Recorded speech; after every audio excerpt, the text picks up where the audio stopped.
ಸ್ಫೋಟದ ಹಿಂದಿನ ಸತ್ಯ ಕೆದಕಲು ತನಿಖಾ ತಂಡಗಳು ಮುಂದಾಗಿವೆ. 16 ಆಂಗಲ್ನಲ್ಲಿ ತನಿಖೆ ನಡೀತಾ ಇದೆ. ಈ ವೇಳೆ ಬಂಧಿತರಾಗಿರುವ 3 ವೈದ್ಯರ ಹಿಸ್ಟರಿ ಬೆಚ್ಚಿ ಬೀಳಿಸುವಂತಿದೆ. ನಿನ್ನೆ ಸಂಜೆ ನಡೆದ ಸ್ಫೋಟದಲ್ಲಿ ಡಾಕ್ಟರ್ ಉಮರ್ ಮೊಹಮ್ಮದ್ ನಬಿ ಛಿದ್ರವಾಗಿದ್ದಾನೆ. ಸಂಜೆ ಉಮರ್ ಸ್ಫೋಟವಾದ್ರೆ ಉಮರ್ನ ಇಬ್ಬರು ಆಪ್ತರು ಸೇರಿ 3 ಅರೆಸ್ಟ್ ಆಗಿದ್ರು. ಅಷ್ಟಕ್ಕೂ ಈ ಉಗ್ರರ ನಂಟುಗಳು ಹೇಗೆಲ್ಲ ಬೆಸೆದುಕೊಂಡಿವೆ ಅಂತ ತೋರಿಸ್ತೀವಿ ನೋಡಿ. ಅಂದಹಾಗೆ ಫರೀದಾಬಾದ್ನಲ್ಲಿ ನಿನ್ನೆ ಅರೆಸ್ಟ್ ಆದ ಶಂಕಿತ ಉಗ್ರರಾದ ಡಾಕ್ಟರ್ ಆದಿಲ್ ಅಹಮದ್ ರಾಥರ್, ಮುಜಾಮಿಲ್ ಶಕೀಲ್ಗೆ ಸ್ಫೋಟದಲ್ಲಿ ಛಿದ್ರವಾದ ಉಮರ್ ನಬಿ ಆಪ್ತ ಸಹಾಯಕನಾಗಿದ್ದ.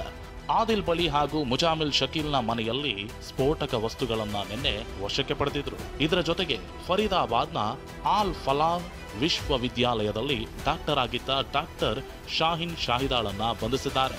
ಈಕೆ ಕಾರಿನಲ್ಲಿ AK-47 ಸಾಗಾಟ ಮಾಡ್ತಿದ್ದ ಆರೋಪದಡಿ ಬಂಧಿಸಿದ್ದಾರೆ.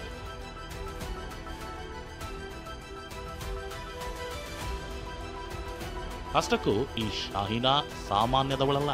ಇವಳಿಗೆ ಉಗ್ರ ಸಂಘಟನೆಗಳ ನಂಟಿರೋದು ಈಗ ಬಯಲಾಗಿದೆ. ಉಗ್ರ ಮಸೂದ್ ಅಜರ್ನ ಸಹೋದರಿ ಜೊತೆ ಶಾಹಿನ್ಗೆ ನಂಟು.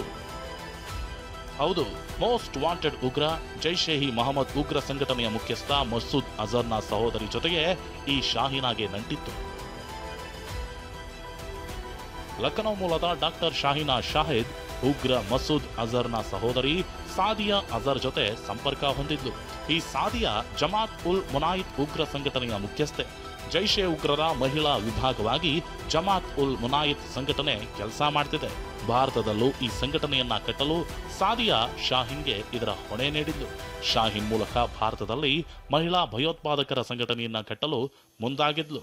ಇನ್ನು ಸಾದಿಯಾ ಹಾಗೂ ಸಹೋದರಿ ಸಮೀರಾ ಇಬ್ಬರೂ ಕೂಡ ಸಂಘಟನೆ ಕಟ್ಟೋ ಬಗ್ಗೆ, ಮಹಿಳೆಯರನ್ನ ಸಂಘಟನೆಯತ್ತ ಸೆಳೆಯೋದ್ರ ಬಗ್ಗೆ ಆನ್ಲೈನ್ ಕ್ಲಾಸ್ ಕೂಡ ತಗೊಳ್ತಿದ್ರು ಅನ್ನೋದು ಬಯಲಾಗಿದೆ.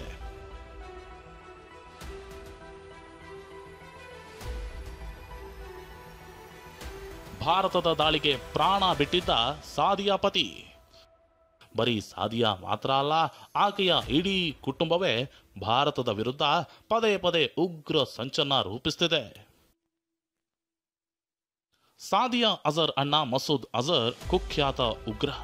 ಜೈಷ್-ಇ-ಮೊಹಮ್ಮದ್ ಸಂಘಟನೆಯ ಮುಖ್ಯಸ್ಥನಾಗಿರೋ ಮಸೂದ್ ಅಜರ್ ಭಾರತದ ಪಾಲಿಗೆ ಮೋಸ್ಟ್ ವಾಂಟೆಡ್ ಉಗ್ರ.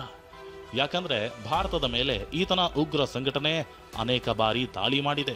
2000 ಇಸ್ವಿಯಲ್ಲಿ ಜಮ್ಮು ಪಾರ್ಲಿಮೆಂಟ್ ಮೇಲೆ ದಾಳಿ, 2001ರಲ್ಲಿ ದೆಹಲಿಯ ಸಂಸತ್ ಭವನದ ಮೇಲೆ ದಾಳಿ, ಪಠಾನ್ಕೋಟ್, ಉರಿ, ಪುಲ್ವಾಮಾ ದಾಳಿಯ ಮಾಸ್ಟರ್ ಮೈಂಡ್ ಇದೇ ಮಸೂದ್ ಅಜರ್. ಇನ್ನು ಪೆಹಲ್ಗಾಮ್ ದಾಳಿಗೆ ಪ್ರತೀಕಾರವಾಗಿ ಕಳೆದ ಮೇನಲ್ಲಿ ಮಸೂದ್ ಅಜರ್ನ ನೆಲೆ ಮೇಲೆ ಭಾರತ ದಾಳಿ ಮಾಡಿತ್ತು. ಪಾಕ್ನ ಬಹುವಲ್ಪುರದ ಮೇಲೆ ಭಾರತದ ಸೇನೆ ಅಟ್ಯಾಕ್ ಮಾಡಿತ್ತು. ಇದರಲ್ಲಿ ಉಗ್ರ ಮಸೂದ್ ಅಜರ್ನ ಕುಟುಂಬದ 10 ಮಂದಿ ಸಾವನ್ನಪ್ಪಿದ್ರು. ಈ ಪೈಕಿ ಇದೇ ಸಾದಿಯಾ ಅಜರ್ ಪತಿ ಯೂಸೆಫ್ ಅಜರ್ ಕೂಡ ಮೃತಪಟ್ಟಿದ್ದ. ದೆಹಲಿ ಕಾರ್ ಬಾಂಬ್ ಸ್ಫೋಟದ ತನಿಖೆ 16 ದಿಕ್ಕಿನತ್ತ ತಿರುಗಿದೆ.